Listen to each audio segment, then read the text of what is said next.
The Book of Spiritual Awakening, A Guide to Remembering Who You Are by Ben Dorfman. Read by Ben Dorfman. For Sasha, Melody, and Sky, thank you for bringing so much love into my life. Introduction.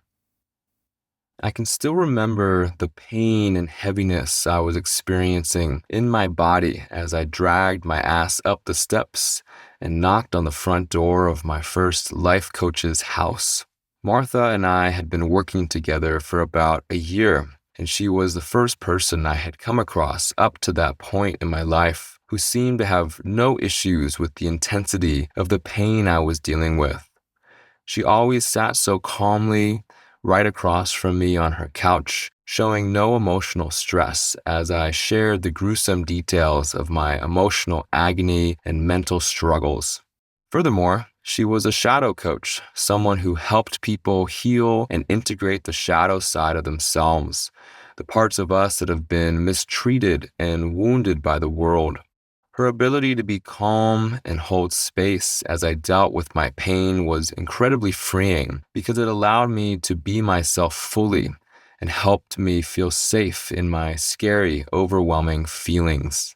This also allowed me to explore my painful emotions so that I could see more clearly the reasons why they were there and the unmet emotional needs that were trying to get my attention.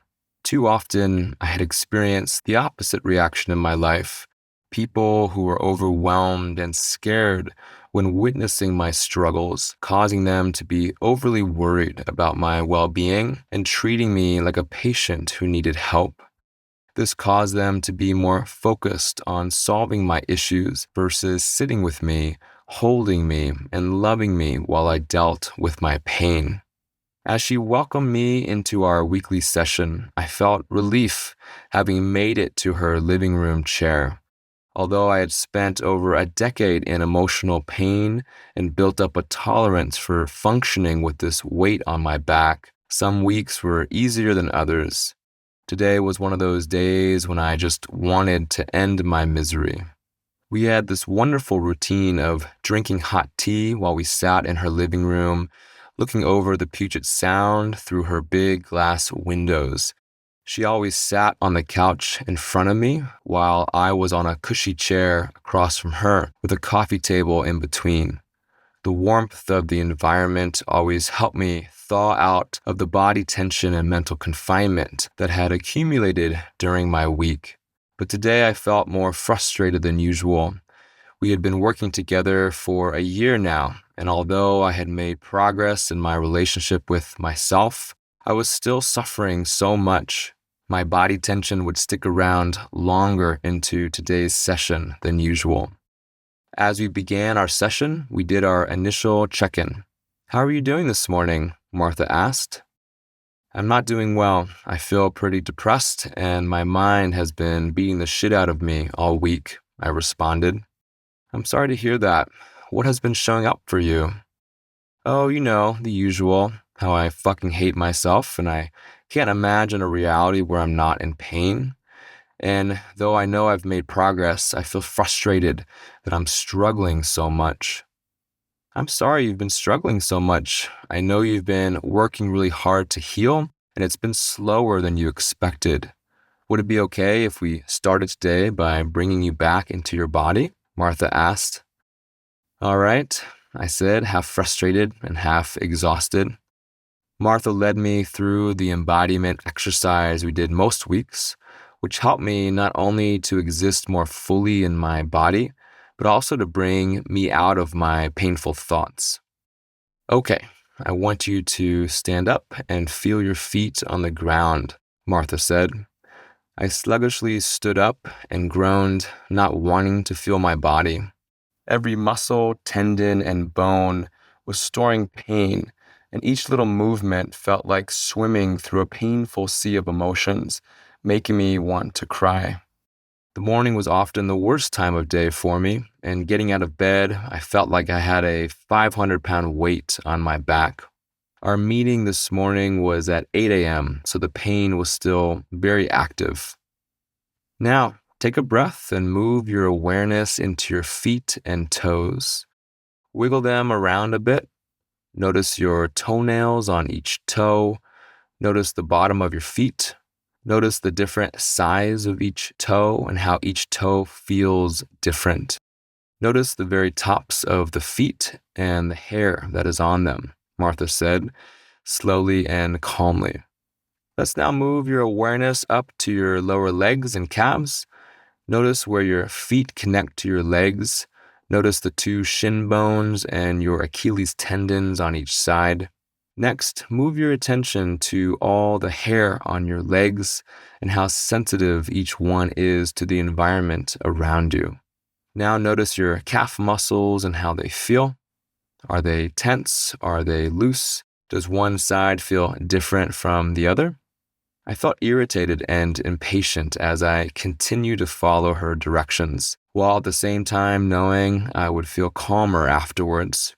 I couldn't help but think, how is all this body awareness going to relieve the self-hating and hurtful thoughts in my head? And now let's move to your knees, thighs, and hips. Notice your kneecaps and how they feel. Notice the backs of your knees. Bring your attention to your thigh muscles, first the ones in the front of your body, and then the ones in the back of your body. How are they feeling? Are they tense or loose, hot or cold? Are they carrying any emotions? Notice the hair on your legs. Next, slowly scan up your legs, first in the front and then in the back, from your knees, up your thighs, all the way to where your legs meet your hips. Notice the front of your hips and how they feel, and then draw your attention to the outside of your hips and the hip bones. Notice where your low back meets your hip bones. How do your hips feel overall? Are they tight or loose? How does one side feel compared to the other? Are they carrying emotions or pain?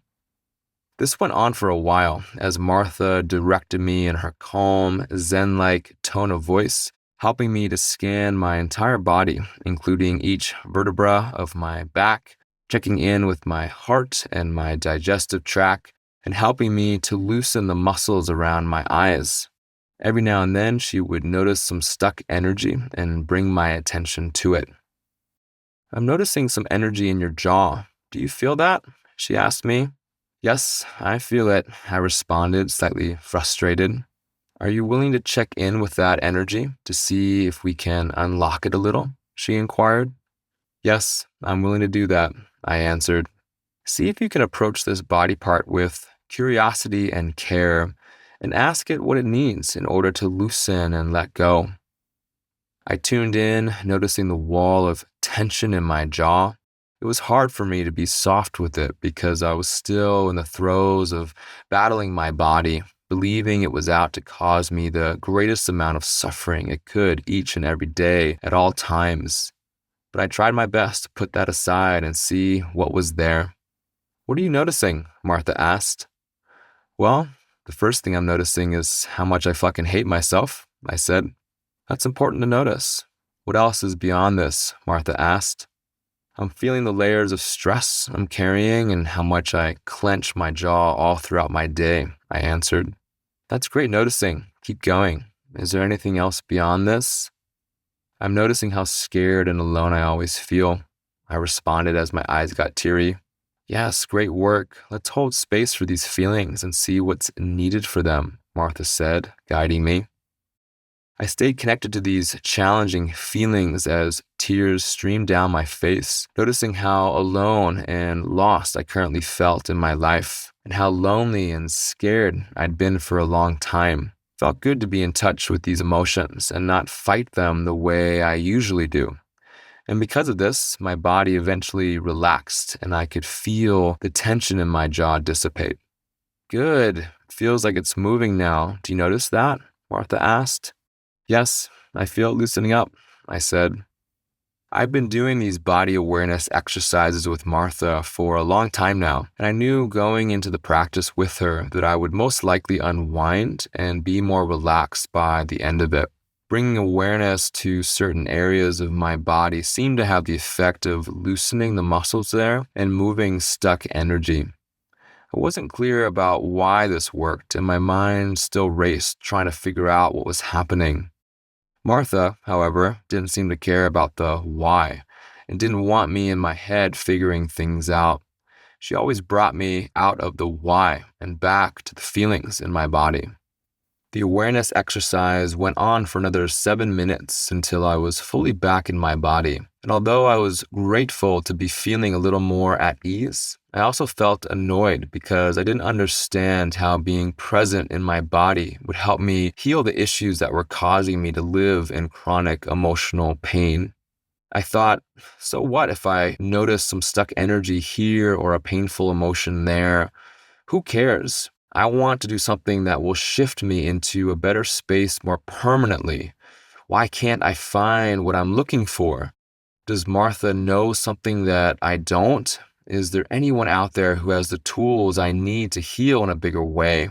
All this went through my head as I sat back down in my chair and sipped my mint tea, feeling calmer and in less pain. How are you feeling now? Martha asked. I feel a little better, I responded. You look a little better, she smiled gently. So tell me, what's been coming up for you, Ben? I don't know, Martha. I just feel so frustrated with everything. I appreciate your help and guidance, and I do feel better when I leave your office, but then 2 days later, I'm stuck in the same torturous thoughts, battling myself, and I can't see my way out of them. I get that being fully in my body and doing the body scans is helpful, but there must be more that I can do to heal these thoughts. I feel like I'm putting so much effort and time into bettering myself, more than everyone I know, and yet what the fuck do I have to show for it? I hear and see that you're frustrated, Martha responded gently, and I'm so sorry you are suffering so much. What we are trying to do here is locate all the parts of you that are in pain or in need of some kind of care and bring attention to them and listen to what they are in need of so you can heal and feel better. Unfortunately, this just takes a lot of time to accomplish. Can we sit with your pain together? What pain is coming up for you? Where do you feel it in your body? Martha asked. Ugh, Martha, I don't want to do this. We've done this so many times. Yes, I've had some shitty experiences and I grew up in a world that is full of pain and trauma. We've sat with this pain and it keeps coming back. What more are we going to learn from sitting with it? I said, frustrated and fatigued. I hear that you're struggling today. This is a repetitive process and your body still has more things it needs to show you. Sitting together in your pain can help ease some of it and bring care to the parts of you that need it. But it's totally up to you, whatever you want to do today, Martha said. Ugh, I don't know. I just want to be angry. I feel like I'm being punished for something. Maybe I was a bad person in a past life. I just feel like I'm going to be in pain forever, which sucks because I feel like I'm a good person. I really want to enjoy my life, but I see no version of reality where I'm going to feel better. Can we spend time with your anger? Martha asked. Yeah, that's fine, I replied. Where do you feel this anger in your body? I feel it in my chest, my neck, my jaw, and my blood, I answered. Can you describe the quality of how it feels in these different parts? Martha inquired. It feels like an explosion of energy that needs to be released, mixed with a sort of burning sensation, I said. Are there any other feelings there beyond the anger? I get a sense of deep sadness, Martha said. My eyes got watery again, and I could feel my immense grief welling up inside of me. I hated when I had to cry in front of someone. I looked at Martha with a mixture of embarrassment and frustration. Yes, I'm definitely sad, I answered emotionally. Where do you feel the sadness? She asked. I feel it in the pit of my stomach and in my heart, I replied as tears started to roll down my face. What age are you in this sadness? Martha inquired. It's young, like 2 years old. What is happening to that 2-year-old that is making him feel so sad? He's all alone in a world that is unloving, and he craves to be surrounded by love in ways that matter to him. He remembers the loving spiritual realm that he comes from, but he can't seem to find it or connect to it. He feels totally abandoned, I said, gently crying. This poor baby.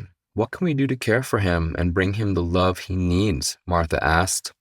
I don't know, Martha. I feel like I've tried so many things to feel love for myself or to feel love around me, but it hasn't worked. I have nothing to give this part of me. Well, maybe I can help. All of a sudden, while Martha was in mid-sentence, the entire room filled with bright white light. I could no longer see her sitting on the couch in front of me, and I could no longer see anything in her living room.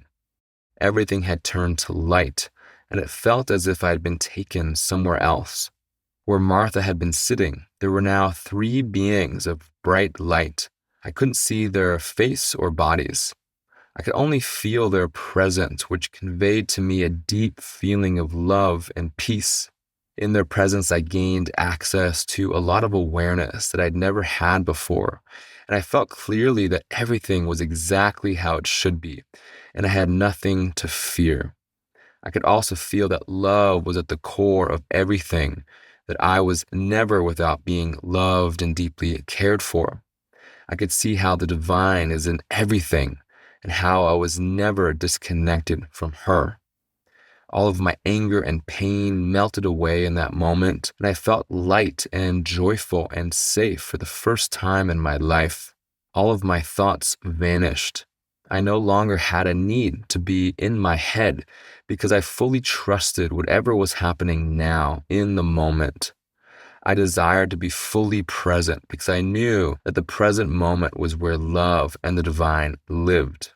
I sat in awe, noticing everything that was happening around me. And although I'd never had an experience like this before, it felt very natural, and I felt like myself.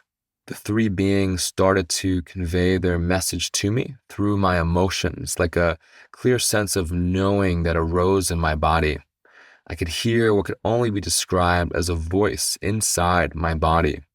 Don't give up. This world needs your heart, the 3 beings told me. My soul felt so empowered and validated by this.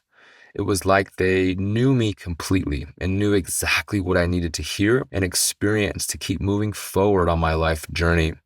I also felt so much love in that moment because I knew they had been keeping watch over me, making sure I was doing okay since the beginning.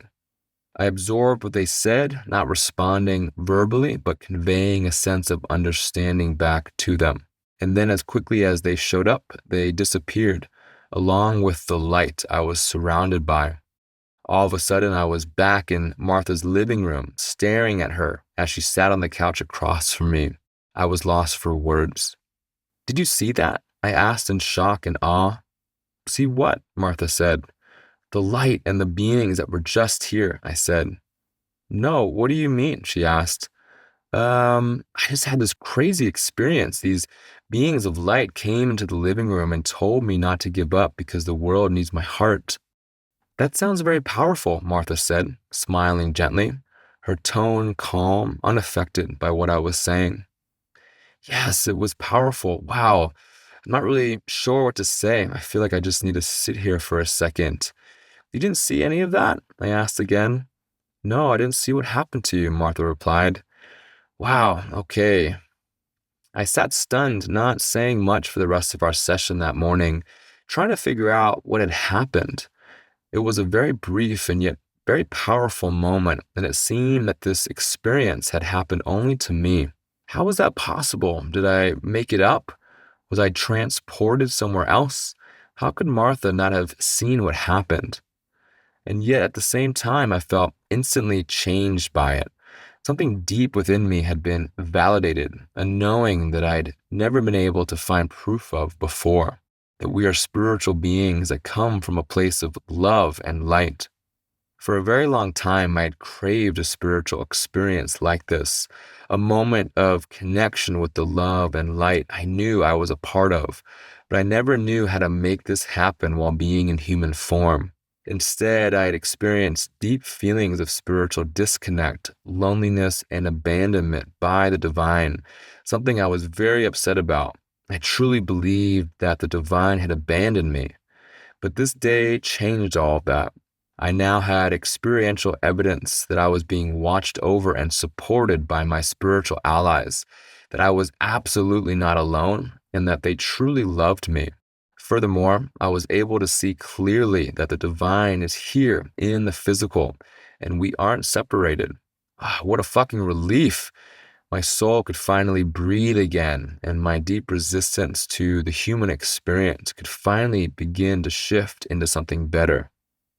This was the beginning of a fundamental change with my relationship to my body and to pain. I didn't want to be at war with myself any longer, and I wanted to stop resisting my pain and the pain I witnessed in the world.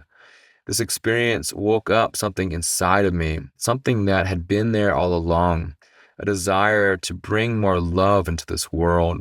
I had a big craving for being loved and to love others, and I started to see how this was part of my life path.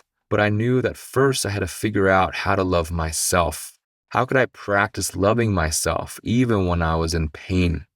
Maybe I needed to start taking Martha's guidance more seriously, to begin to listen to my pain and let it guide me through healing. So much was spinning around in my mind and heart when I left the coaching session that morning. I left with a renewed sense of strength and determination. I wasn't going to give up. I was going to do whatever it took to find healing for myself and then would offer similar healings to the world. I needed to find ways to connect more frequently to the divine and my spiritual allies as I craved such interactions, and the experience had nourished me in such a deep way. To be clear, this event, as transformative as it was, didn't heal my pain. I still woke up the next day in pain as a human having to confront an unjust world where people suffered, and I still had to find the strength and courage to keep moving forward on my healing journey, which was no easy task. However, looking back now more than 10 years later, I can see very clearly how I needed that pain to help me deepen as a person, to find my true self, to reconnect spiritually, and to help me find the awareness and healing tools I needed in order to offer healing to the rest of the world. If my spiritual allies would have swooped in and rescued me in that moment and surrounded me with unconditional love, I would have missed out on so many powerful learnings. I can see now that my spiritual allies' act of letting me dig for strength and courage and letting me struggle in the ways I needed was truly an act of love and care. And yet, throughout my life, they always seemed to swoop in when I was really drowning to make sure I could keep my head above water. I am forever indebted to them for their trust in me and this process. Their action has served as a powerful learning for me not to try to rescue people from their journey, while at the same time holding them with unconditional love, care, and support. The truth is, no one can go through a healing journey all by themselves, not only because it's terrifying and overwhelming, and we would all drown in pain if we were truly alone, but also because it's through being loved and cared for that we ultimately heal. I love telling stories as a way to convey emotions and create vulnerability. As I thought about which story I wanted to share for the introduction of this book, the one I recounted above came to mind as a unique event on my healing path. This healing pilgrimage can be so hard, painful, and lonely, and it takes immense strength and courage to continuously confront one's difficulties. However, I have found in my life that at key moments of my journey, moments when I was on the edge of giving up due to feeling overwhelmingly lost or in pain, there have always been spiritual allies who came to give me a dose of love and nourishment, or to create opportunities for me to be supported by the right people. Whether it's having a moment like the one I had with Martha, or having the perfect person brought into my life at the perfect moment, my allies seemed very invested in helping me complete my journey. Acknowledging this type of spiritual support has empowered me to know that I'm never alone, that love and help are always here, and that we can always find the healing we need no matter what. In my first book, The Highly Intelligent Body, how listening to your body helps you heal and connect to your true life path. I laid out the foundational awareness we need to begin the healing journey and return to our truest selves. This includes healing the relationship with our body and realizing that it is a highly intelligent and deeply loyal member of our team, a trusted ally who is always trying to guide us through healing and help us stay on our soul's path while here on earth. In this book, we will build on this foundation and dive headfirst into the details of how to reconnect spiritually and what we need to fully heal. This includes many important topics like remembering who we are spiritually, remembering how sacred the earth is, including all that live here, and how much we need to have a close relationship to the divine, the earth, and other people if we're going to be healthy versions of ourselves. I will also lead the reader through the step-by-step process of the healing journey and what is required of us if we are indeed trying to heal, which includes a discussion on the principles of healing.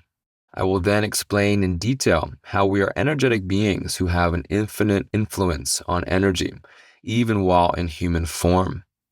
Then I will be talking about the ultimate remedy we all need in order to heal, which is love and how to bring more of it into our lives and the world. Because, spoiler alert, love is the answer to all of our problems, and I will be constantly coming back to it throughout this book. Additionally, at the end of the book, I lead the reader through different exercises and practices that we can move from the theoretical into the practical. It's important that we all have access to spiritual and healing tools, practices, and awareness, as this is the only way that we can truly remember who we are and interact with the divine in physical form.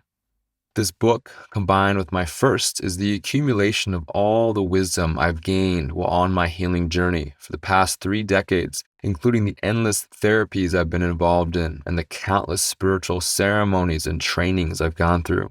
Furthermore, these books contain all the wisdom and healing tools that I have found to be effective for healing my own pain, as well as ones I have used with clients in private practice for almost 15 years.